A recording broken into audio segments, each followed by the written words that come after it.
Hello friends, welcome back to learn code with Rajneesh. और आज आपके लिए एक ऐसा टॉपिक लेके आ रहे हैं जो क्लास 11th और क्लास 12 दोनों में ही आता है एग्ज़ाम में। और क्लास 12th में 3 मार्क्स का श्योर शॉर्ट क्वेश्चन आता है और टॉपिक का नाम है रैंडम नंबर। रैंडम नंबर के बारे में आज कंप्लीट टॉपिक पढ़ाएंगे, एग्जाम्पल कराएंगे और बोर्ड से रिलेटेड क्वेश्चंस कराएंगे 100%। पूरी वीडियो में लास्ट तक बने रहें और चैनल पर पहली बार हैं तो चैनल को सब्सक्राइब करना ना भूलें। इसी तरीके की वीडियो के लिए बोर्ड्स एग्जाम में 100% मार्क्स लाने के लिए चैनल पर बने रहें। और शुरू करते हैं आज का topic random number. What is module in a Python?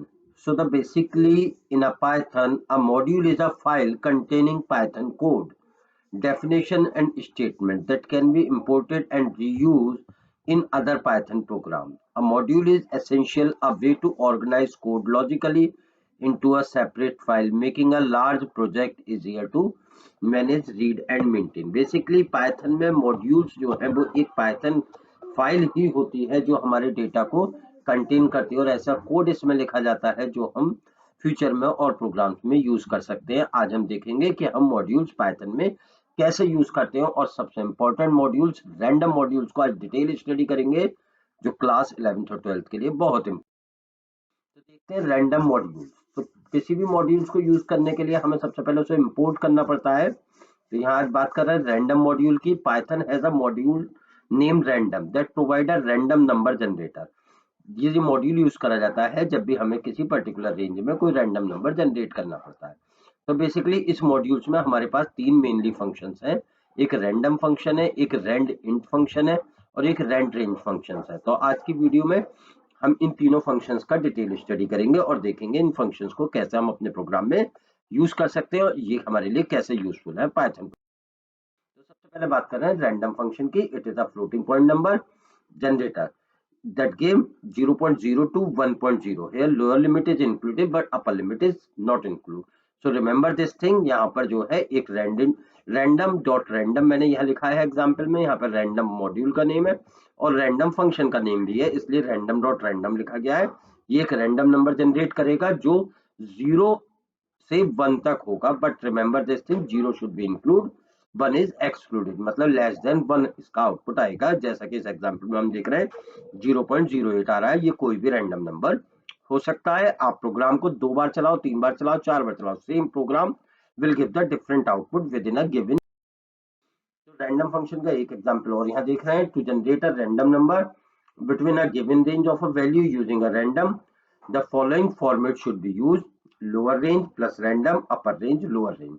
तो ये हम इसलिए यूज कर सकते हैं अगर मुझे किसी रेंज में रैंडम नंबर जनरेट करने हैं और रैंडम फंक्शन की हेल्प से ही तो मैं इसका यूज कर सकता हूँ। यहाँ पर मुझे सपोज मुझे रैंडम नंबर जनरेट करने से 10 से 50 तक, तो मैंने लोअर रेंज 10 हो गई, अपर रेंज 50 हो गई। तो लोअर रेंज मैंने दी 10 plus random multiply by 50 minus 10 मतलब 40। तो ये मेरे पास 10 से 40 तक का एक रैंडम नंबर जनरेट करके। दूसरा फंक्शन हम देख रहे हैं random function. Another way to generate a random number in using a random function. ये बहुत ज्यादा प्रोग्रामिंग में यूज होता है और आउटपुट का भी क्वेश्चन बोर्ड एग्जाम में यहीं से पूछा गया है कई बार। तो हम इसे देखते हैं रैंडम फंक्शन कैसे काम करता है। रैंडम फंक्शन में दो पैरामीटर देने होते हैं, एक स्टार्ट रेंज और एक एंड रेंज। और इसमें रिमेंबर दिस थिंग, इसमें दोनों रेंज इंक्लूड है। यहाँ पे दिया है 2070, तो 20 एंड 70 बोथ आर इंक्लूड। तो रैंडम फंक्शन मिनिमम 20 मैक्सिमम 70 के बीच में कोई भी रैंडम नंबर जनरेट करके दे सकता है। जैसे कि इस एग्जांपल में हम देख रहे हैं, मैंने यहाँ पर रैंडम 10, 20 दिया, तो ये 10 और 20 के बीच में इसने रैंडम नंबर 18 जनरेट करके दिया। तो ये कोई भी नंबर दे सकता है। जो दोनों में डिफरेंस है, ये वहां पर अपर लिमिट एक्सक्लूड थी रैंडम फंक्शन में, यहाँ पर अपर लिमिट और lower limit both are. Just हमने दिया एक एग्जांपल दिया, देखिए जो से अभी हम बात कर रहे थे रैंडम डॉट रैंडम की हेल्प से एक 15 से और 5 तक के बीच में एक रैंडम नंबर जनरेट करे गए हैं जिसमें लोअर लिमिट 15 है और अपर लिमिट मेरी जो है वो 15 वो 5 है। तो देखते हैं कैसे ये और एक ये बोर्ड का क्वेश्चन है, प्रीवियस ईयर क्वेश्चन है, what is the possible output. जो इसका 3 नंबर का क्वेश्चन आता है बोर्ड में, उसमें स्पेशली इस बात पर जोर दिया जाता है possible outputs means that more than one answer may be correct. तो यहाँ पे आप देख रहे हैं इंपोर्ट रैंडम। सबसे पहले रैंडम मॉड्यूल को इंपोर्ट करा है, एक वैल्यू नाम का एरे लिया है, बिगिन लिया है एक वेरिएबल जिसमें रैंडम डॉट रैंडम का यूज करा गया है 1 से 3 तक, last random dot random begin से 4 तक।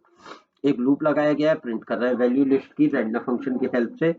तो मैं आपसे एक्सपेक्ट करूंगा कि आप इसका मुझे आउटपुट कमेंट्स में बताइए, वरना हम वीडियो के लास्ट में डिस्कस करेंगे। और एग्जांपल यहाँ पे मैंने दिया, ये भी प्रीवियस ईयर बोर्ड का क्वेश्चन है, इसे आप ट्राई करें, इसे सॉल्व करें, वीडियो को स्टॉप करके, वीडियो को स्क्रॉल करने से पहले वीडियो को स्टॉप करें, इस कोड को स्टडी करें और मुझे आउटपुट कमेंट्स में लिखें। बहुत जरूरी है, बोर्ड का क्वेश्चन है प्रीवियस ईयर। और questions, what are the possible outputs, ये हमने क्लास में भी डिस्कस करा है पहले। और ये यहाँ पे देख रहे हैं आपके पास एक सिटी नाम का, इन्होंने एक रैंडेंट से 0,3 से एक वेरिएबल जनरेट करा पिक, एक सिटी नाम की लिस्ट दे रखी है for I in city J in range 1, pick for I. तो इसका भी आंसर कैलकुलेट करें और बताएं।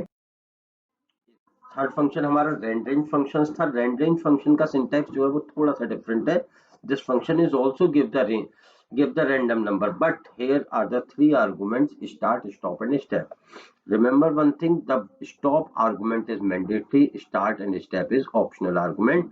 If you will omit this, then in place of a start it will take 0 and in place of a step it will take 1. अगर हम start और stop को नहीं देते हैं तब भी ये हमारा काम करेगा, but stop is mandatory. Step और स्टार्ट को मिस कर सकते हैं। यहाँ पे इन्होंने 2 आर्गुमेंट पे चलाया है, तो 1 is start, second is stop and step is considered as 1। अगर हम स्टेप देखते हैं नेक्स्ट एग्जांपल में कैसे इन्होंने स्टेप वैल्यू को यूज करा है, import random for I in range 20। अब यहाँ पे इन्होंने देखिए स्टेप वैल्यू 2 दी है, स्टार्ट वैल्यू 1 दी है। जब 1 से 2 का स्टेप करेंगे तो 3 आएगा, 5 आएगा, 7 आएगा, तो ये अप टू 29 तक कोई भी रैंडम नंबर जनरेट कर सकता है, जैसा कि इस आउटपुट में आप देख पा रहे हैं। तो इस वीडियो में जो भी आपको क्वेश्चंस हमने दिए हैं उन्हें आप कमेंट्स में उनके आंसर बताइए, और अगर कोई कंफ्यूजन है तो हमें कमेंट्स करिए। हम नेक्स्ट वीडियो में उन्हीं क्वेश्चंस को डिस्कस करेंगे, और हमारी वीडियो में इसी तरीके से बने रहिए। Thank you. चैनल पर पहली बार हैं तो चैनल को सब्सक्राइब करना ना भूलें। इसी तरीके की वीडियो के लिए बोर्ड्स एग्जाम में 100% मार्क्स लाने के लिए चैनल पर बने